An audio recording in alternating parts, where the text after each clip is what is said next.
Good morning, good morning. It's Wes, the People's Pitmaster, back again with another episode of the Smoke Ring Syndicate. It's my weekly barbecue podcast that drops every Wednesday at 5:30 a.m. Eastern Standard Time. We took a week off last week, and we're joined this week by Gary Lamb. He's the owner-operator of BBQ Brews. Let's see if we can bring him on the line.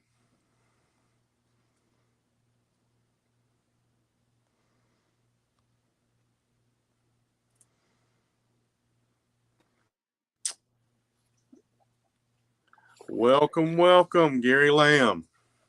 What's up, buddy? We finally made this happen. Absolutely, man. It's been a couple of weeks. You had the week off there at the your cruise. Matter of fact, I actually got up last week and got everything started and went back in and went, oh, yeah, it's not this week. Oh, that sucks. That's all right.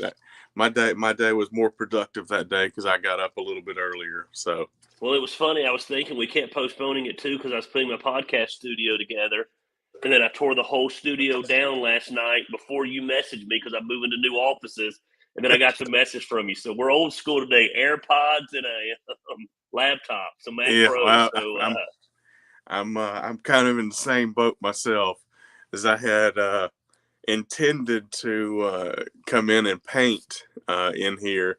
That's why I've still got my banner up in the back, and that didn't happen, even though I had a full 2 weeks to make it happen. I'm stuck at the car dealership most of my waking hours. So, well, guess what? We're on here. It's working. It's recording, and so we're good to go. Old school works sometimes. Absolutely. So, just kind of introduce yourself to my listeners. I know who you are.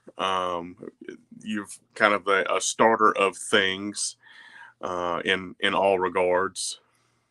Yeah, I am Gary Lamb. I live in Canton, Georgia. For those of you that don't know, that's about 35 minutes north of Atlanta, right before you get to the Blue Ridge Mountains. And that's a good word. I am a starter of things. I own several businesses, several hustles, but at the end of the day, all those go back to they are live events that create community. And so I started doing that, and probably why I'm on this podcast is I started it about 8 years ago with a festival called BBQ Brews, which was a barbecue and craft beer festival here in my hometown. And we now do about 4 or 5 of those a year all over North Georgia. And actually hoping to expand real soon. Got several meetings with several tourism boards that have reached out recently. So that would definitely be probably my bread and butter is barbecue and brews, but I do back to the 80s experiences with the Guardians of the Jukebox. I own a wrestling promotion called Southern Honor Wrestling. That's kind of my inner redneck thing. Just started an MMA promotion called Elevate Fight League, and also put on several large citywide concerts for cities that don't want to tackle that. So all in all, this year, 2023, we start up March 31st, I believe, this year. And we have about 40 what we call large-scale events this year, and probably adding maybe 5 to 6 more. We'll see how many I can do without being divorced. So you do understand there's only 52 weekends or 52 weeks in a year, right? Yeah, I do. It's funny you said that. So for the first time ever this year, we're actually running 2 large-scale festivals on the same day in 2 different cities. And, man, that should be real interesting. Last year, cities are pretty particular on the weekends you run. So normally it's the first Saturday of the month, the second Saturday of August, whatever it is. And we added some new events last year in October, not really computing in our head that there was 5 Saturdays in October last year. And there's only 4 this year, yet all the cities still want the same events. So we're doubling up, and man, we're scrambling right now to add more vendors, kind of expand our network, which has always been our strong suit, but we've never had to do 2 in 1. But we're excited about it, looking forward to the challenge, and sometimes the challenge is the most exciting thing, wondering whether or not you can pull this thing off. Yeah. Well, it, it's not something that you do just every once in a while.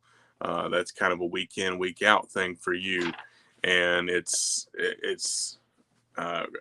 creating a whole new community like almost every weekend or almost every other day. It seems like. Yeah, that's probably my favorite thing about what we do. I sometimes the bad rap about me is I'm always starting things and I never build anything. And I get that, but really everything I started is an event. So the bones are always the same. They might Yes. have different skin, they might look a little different, but at the core, they're the same principles that we use for everything. And we do try to build everything that we do around community. I mean, life is tough, life is rough. And man, people are working hard and their dollars going a lot, not as far as it used to go. And so if we can create an event that allows people to escape reality for a couple of hours or 8 hours and just let them come and have a good time and be around other people, because man, there's power in connection, then that is Yeah. something that we thrive on and something we enjoy. And it's the part that I enjoy the most. Once the craziness of getting it set up and once the event's running and I get to walk around and I get to watch people just enjoying life and escaping the fact that the electric bills due, escaping the fact that they put in 60 hours this week, escaping the fact that they got to go back at it again in less than 48 hours, then we deem that event a success. Yeah. So, kind of walk me through what did you do before barbecue and brews, and because that's how kind of I was introduced to you is through the competition barbecue world. Um, you started hosting the events up there in Canton, and was correct me if I'm wrong. I think it was 2018. Whenever you had 16. the was it Oh, eight. 16? Sorry. No, go ahead. Go ahead. I interrupted you. Go ahead. Uh, well, whenever you had the barbecue competitions, and you had brought the barbecue belt in because you had like two or Yeah. three big GBA events. Yeah, that was 18. You're right. So we started in 16. In 18, we had grown to four competitions: LJ, Canton, Cartersville, Woodstock, I believe. Yeah, And we decided a good way to get competitors at all of our events was to do our own mini point system yeah, and award the barbecue belt that actually Robbie Royal ended up winning that. yeah. And then that was the last year we actually did competitions. We shut them Mm, down after that and went to strictly festival. But I actually have a meeting coming up in April with the city about bringing competition there. And I don't know that they're wanting to do more of a backyard, not necessarily a sanctioned thing, a people's choice type thing. They mm-hmm. want to do it pretty damn big. And so I'm excited about that. I loved putting on the competitions.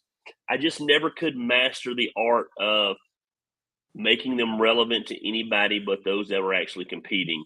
And Yeah, it was a lot of work for what went against our values. Our values was to create community, and we didn't feel like the way they were structured enabled us to create community with the people that weren't competing. I love them though; they were fun, they were a blast, and there is no better community than the barbecue community.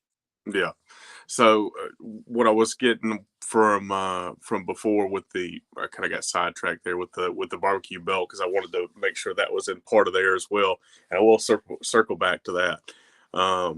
But what did you do before these large scale events? I mean, were you Yeah. hanging shingles? I mean, what Yeah, did well, it's Gary funny. Lamb? I did hang shingles for a little while, and I'll tell you that story here in a minute. But I was in ministry. I had moved to Canton to start a church when I was 28 years old. I think I don't know how long ago that'd been. That'd been 18 years ago, Hmm. 17 years ago, and the church grew very quickly and became one of the fastest growing churches in America.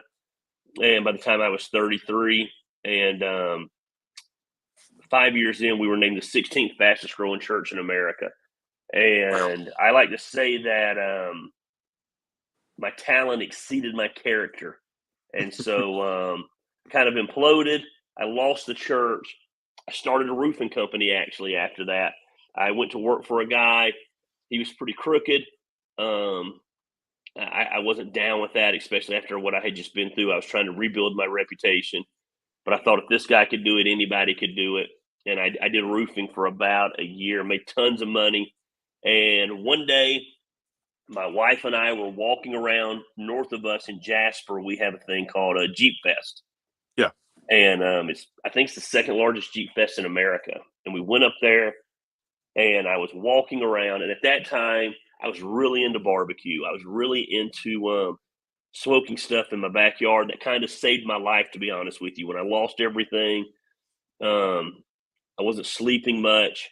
I was single at the time. I went and bought an old Weber Smoky Mountain smoker, Yeah. and I would sit up all night. It was just me and my two kids. I had my kids every other weekend, but I would smoke almost 3 to 4 times a night. Excuse me, a week, because I couldn't sleep, and there was just something super soothing about sitting in my driveway, tending to a fire, Yeah. music playing, and nobody else around. And so I got really consumed with barbecue. And a good friend of mine had just opened up a brewery here in town. And so we were walking around Jeep Fest, and I looked at by that time I had remarried, and I looked at my wife and I said, I could do this, and I could do this around barbecue, and I could do this around beer. And that's how I had built my previous church. We had built it on big events.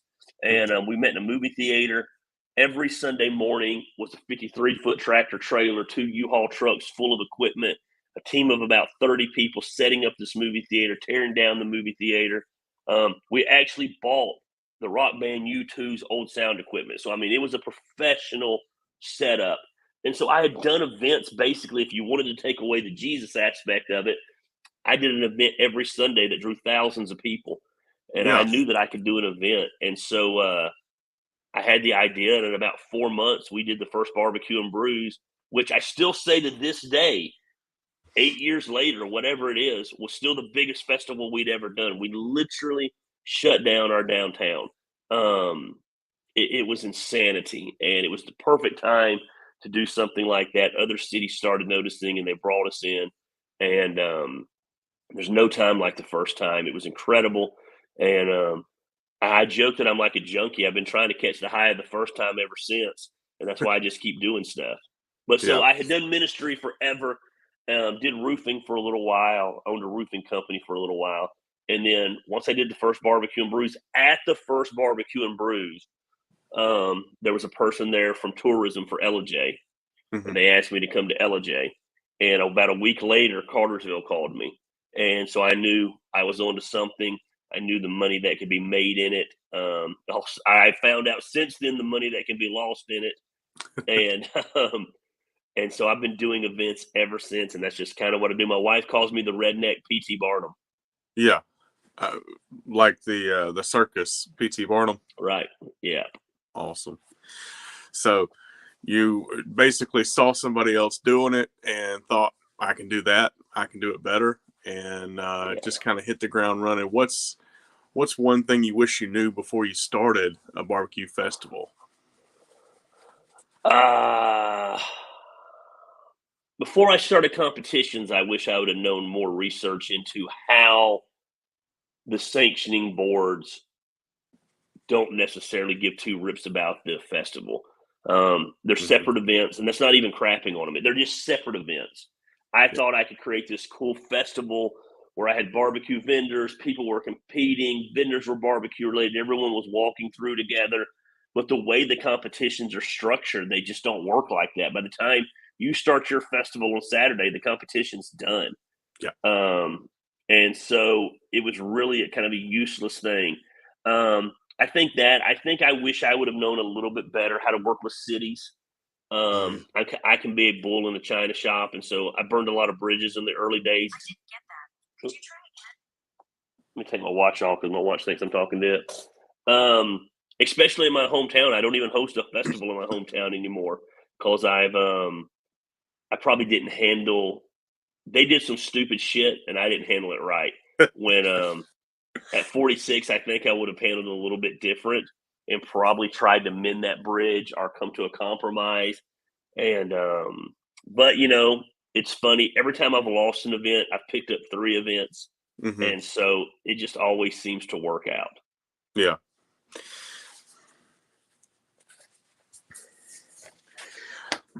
So if you had, if you're, see how I can structure it. If you were mentoring somebody to do what it is that you do, um, how do you even begin something like that? Like you had a distinct advantage with the church and all, but like, how do you get something off the ground like that? I Yeah, mean, I think you've got to make sure that your first event is, I always say you need to bloom where you're planted. okay, So doing it in Canton was great for me. I had connections in Canton. I had a network of people to rally around me in Canton. I knew the interworkings of Canton. I knew the layout of Canton.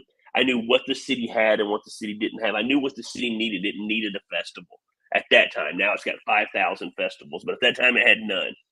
And so there was a lot of stuff that for the first festival worked in my favor. Now I don't have those advantages when I go to other cities now, but my reputation and what we bring to the table and the barbecue and brews name gives us an advantage. But early on, bloom where you're planted. Um, don't try to reinvent the wheel. Keep it simple to begin with, and it's weird. I can teach you some principles of putting on events, but I do believe some of the stuff you're just born with. Like if you can't operate in chaos, hmm, then the event business is not for you. If you can't deal with last minute changes, thunderstorms that were nowhere near predicted, 0% chance of rain, but yet it's raining sideways once the event starts, and yeah, vendors not showing up at the last minute, getting people placed. I had this weird ability that in the middle of chaos, I think it's actually probably my greatest strength as an event organizer is I just operate really, really well in chaos. It's almost like everything is moving in slow motion. yeah, And I don't lay out vendors ahead of time. I don't map out anything. I do it in the midst of the chaos. And it makes it difficult to work with me because a lot of people don't necessarily grasp how to do that. I'm actually the opposite. The more organized we are going in, the more disorganized I am. And so I kind of have a mental picture of what I want to do. I've walked the ground so many times, I've visualized it. I know exactly how I want it laid out. I know who I want, where I want them. And so, in some ways, that's a strength. In some ways, it's hurt me as we've grown. I'm still that person. I'm the CEO of the company, I'm the owner of the company, yet I'm still the one placing everybody, and I'm still doing all that because I can't give that away, and I don't know that I want to give it away. So we just yesterday got new offices, and we're bringing staff on, and I'm very much adjusting to figure out what roles am I willing to give away, and hmm, what roles am I not willing to give away. And there's just some things I think being the face with the place, I'm not willing to give away. That's just what I bring to the table. I don't meet a stranger. I'm charismatic. Most people, when they meet me the first time, they like me. Now, after they met me a couple of times, they don't like me. But that's in the fair. concept of let me place vendors, they like me for a minute, and so I have the ability to just disarm people when they're on edge, they're stressed out. Put myself in their shoes. I have a heart for those that are chasing their dreams, and I think that's what I love about events too, man. There's vendors that are chasing their dreams. In the fight world, there's fighters that are chasing their dreams. In the wrestling world, there's wrestlers that are chasing their dreams, musicians that are chasing their dreams. And along with creating community, I love being able to give dream chasers a platform to go to that next level or to provide for their families. Yeah, So I think you got to be able to operate in chaos, man, because it is chaos. yeah. Well, and you're talking about you place them kind of in the moment.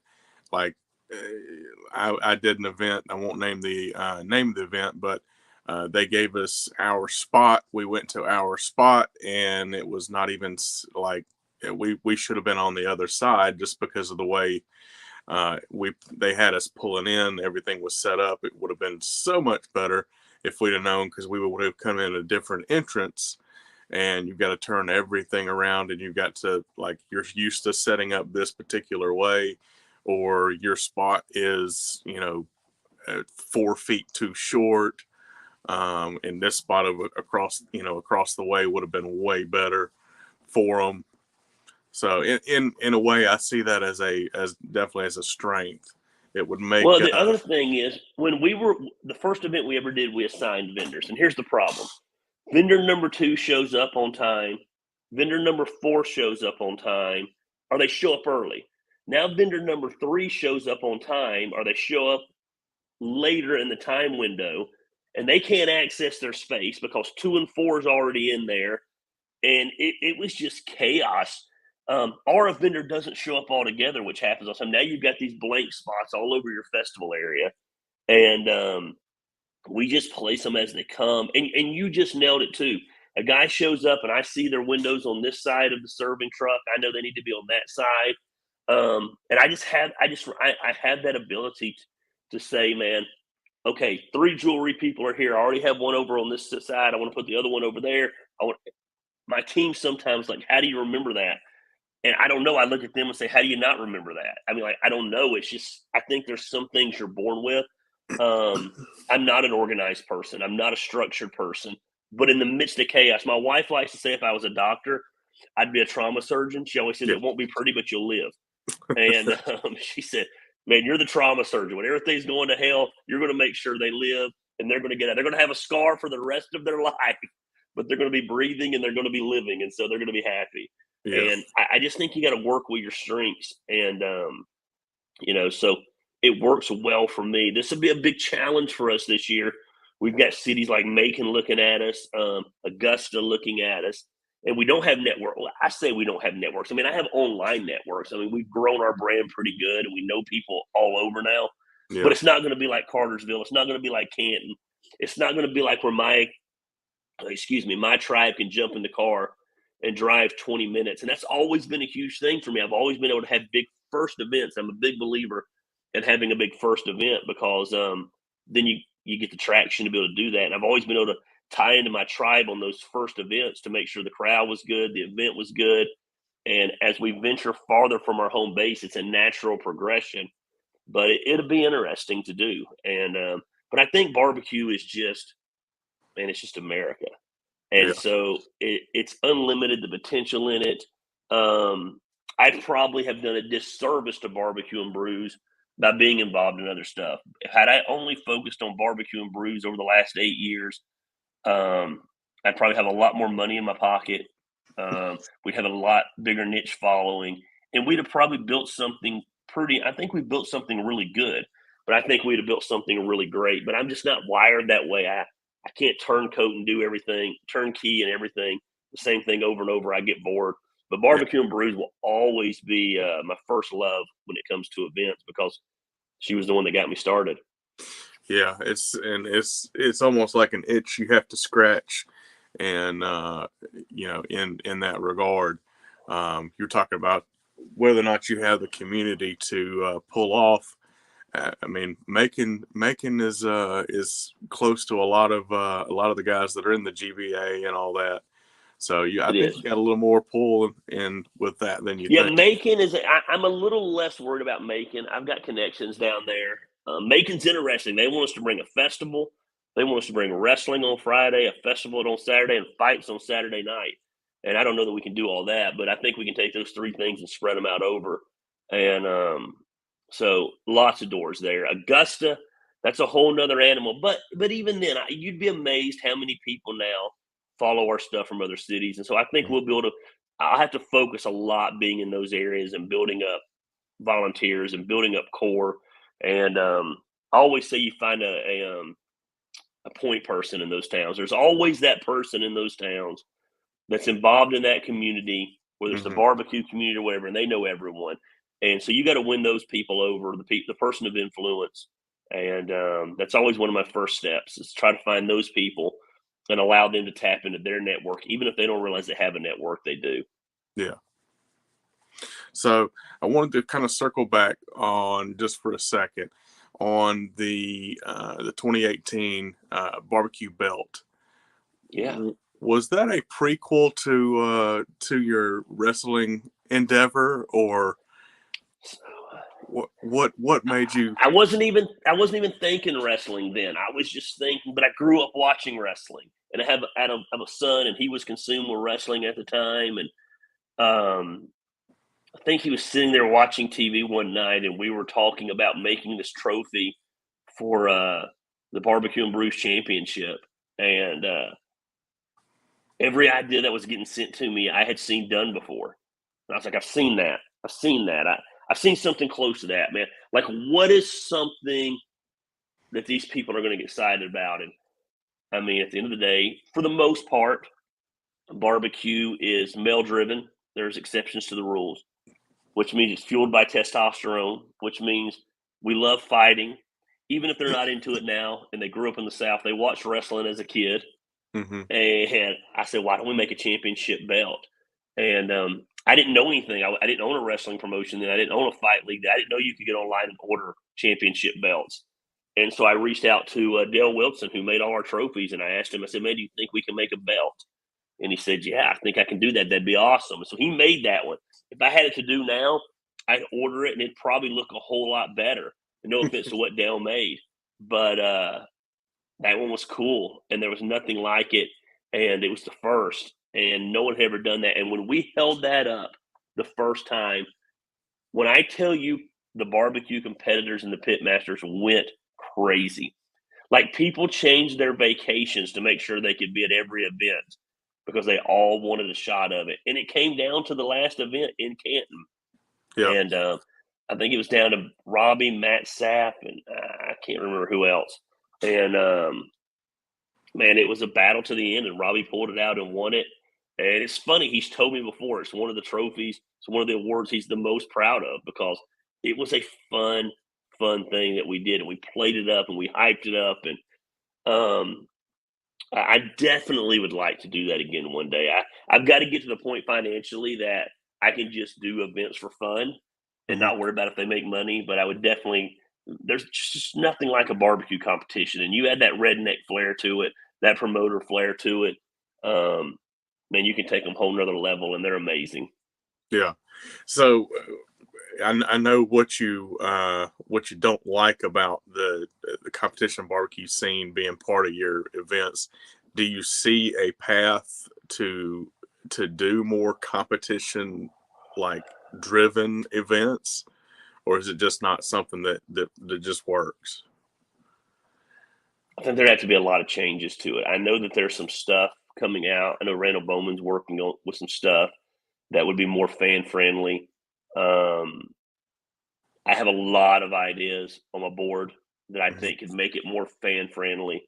Um, yeah, I think it can work. Food competitions in general. We live in a society that's mesmerized by them. So, but in its current format, with its current time schedule and its current structure, no, I don't think it can work. But I think if someone came along, and we're going to try it in Augusta, we have some ideas. If Augusta gives us permission, we're going to try it and see what we can pull off. And I think you got to get way outside the box. It's got to be more outside the box. And well, we got a People's Choice category. That's not enough. And I'm the same. That's where I was kind of wondering where your headspace was. I was like, People's Choice is not going to do No. it. I almost think like you have a time slot and you hit the stage at this time, and that's when you're doing, your dog and pony show. I would almost liken it to what the NBN did for years, where they had on-site judging, and just because you've got to kind of do the song and dance for everybody, and this pork was raised here and it only ate Yeah. this or that, and and McDonald's cheeseburgers, that's why it's so delicious, and Yeah, just putting and on I a think show. I think the most simple thing they can do is just change the timeline. Yeah. The cooks need to be happening, and I do think it works better for a 2-day festival if you had a Saturday and Sunday festival. My festivals have always been one day, and so I admit that was a hindrance. But I think if the cooks were actually cooking while the festival was going on, Mm-hmm. even if people were just walking through and getting to see that, But then you get the cooks that are putting the tarps up around their tent, and they don't want to deal with the fans. And I get it; they paid a lot of money to be there, and so I do. I'm not an asshole. I get both sides of it, Yeah. and Well, but at that's the it. end of the day, if the competitors don't start embracing people being there, there's no money in it. We have a big barbecue competition now. There's another group in town that does a GBA event, Mm-hmm. and they're thrilled because they're like, we make money. They don't make money. They're wrong. They have a $25,000 sponsorship from a very large corporation here, Mm-hmm. and when it's all said and done, they write about a $3,000 or $4,000 check. So they look at it as they make money. I look at it as you just lost $19,000. Why not just get the corporation to write a $25,000 check and give it to the homeless vets? You can give $25,000 instead of $4,000.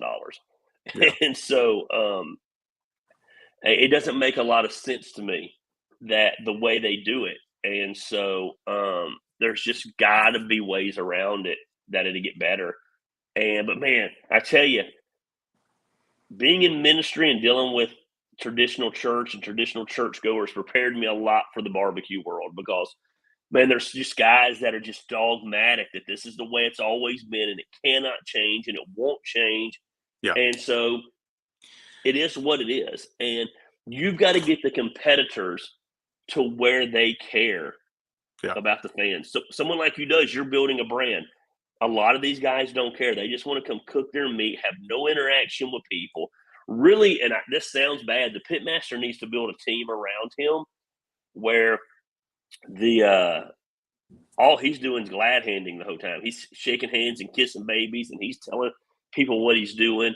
And actually, I watched Myron Mixon do that. Myron Mixon was in one of our competitions. We did a whole hog competition, and Myron didn't touch anything.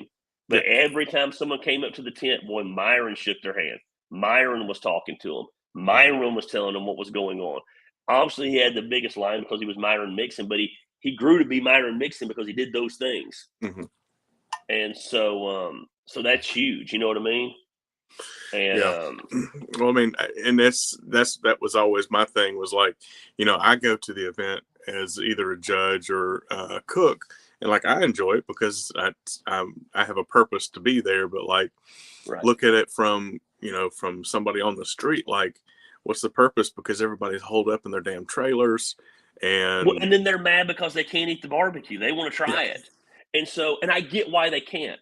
yeah, But again, if you had someone out there shaking hands, kissing babies, and explaining to them, it might make it a little bit better experience. It wouldn't change the fact that they can't try it, but it would make it a little bit better experience. yeah. There's you got to have. I think you almost have to be a competitor and a vendor because Yes. you can see it, smell it, but you can't taste it. And we've said that before. We've said it. We might do a competition, and we just did one this last year actually called Dental Fest, and it was a whole hog competition. And we brought only sanctioned food. I mean, legal certified food trucks in, Hmm. and our barbecue restaurants in, and we brought the health department out, and they inspected everything, and it went great because they were able to cook the food. People were able to watch them cooking, and at the end of it, they were able to eat the food because it was, that's what people don't realize. I get it. There's health standards. You can't go eat the rescue smokers food. They haven't met the health code standards of serving food. Hmm. So we brought in certified people. We sold tickets, and it was great. We brought in 8 teams. They all had a whole hog to cook all night. They all made 2 dishes, tapas style, small. And once they were done, you got so for $40, $50, whatever it was, you got 8 samples of barbecue, and then it was a People's Choice winner, and it was a blast, and people had fun, and it was incredible. I'm glad you brought that up because that was actually something because I know about your events because I follow you on Facebook and all, but I was at the dealership and one of the guys that I work with was like, we're talking about what are you doing this weekend? Because in the car business you don't have very many days off, Right. and I think it was Thursday or Friday, and he said, "What you doing this weekend?" And I said, "Probably nothing." I gotta work, gotta be up here. And he's like, "Man, I'm going to this thing called Denim Fest." I said, "Denim Fest? Are you talking about Gary Lamb's thing?" He's like, who's Gary Lamb? And I was like, that's kind of strange that it made it all the way down here. Um, and he had had tickets and all. He had went up and went to Denim Fest and said he thoroughly enjoyed it. Yeah, it was a blast. It showed me the potential. Now, that's going to be a learning curve for us. The cost for the food versus the ticket price. We definitely got to dabble with that. Mm. And luckily, we had some sponsors that covered a lot of it. But it was a huge success. And we had set it up where people could walk through and watch these hogs being cooked. And it was incredible. Yeah, and I saw that, and I was like, there's very, very, very few competitions that you can even get whole hog as a category, and Right. I saw that as a huge strength for you. Yeah, we did our last competition we ever did, the championship, the final, and that had a whole hog component in it. Hmm. And but man, and I get it. It's expensive for the competitors to do because what I wanted to do, we ended up not doing this. I let people talk me out of it. Is I wanted to do a $10,000 winner takes all, and everybody told me it would hurt my number of people entering in because they at least want to try to have a chance to win to cover their cost. Yeah, And then my philosophy to that is that I don't want you part of it. I want people who want to win it all. I want champions. yeah. And if I did it again, it would be winner take all. Okay.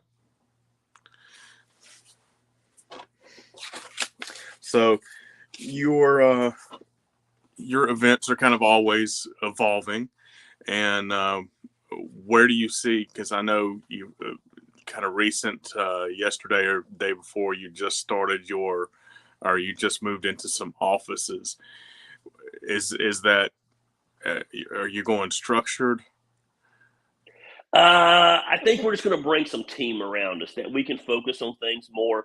A lot of my events have basically just turned into the same event with a different name.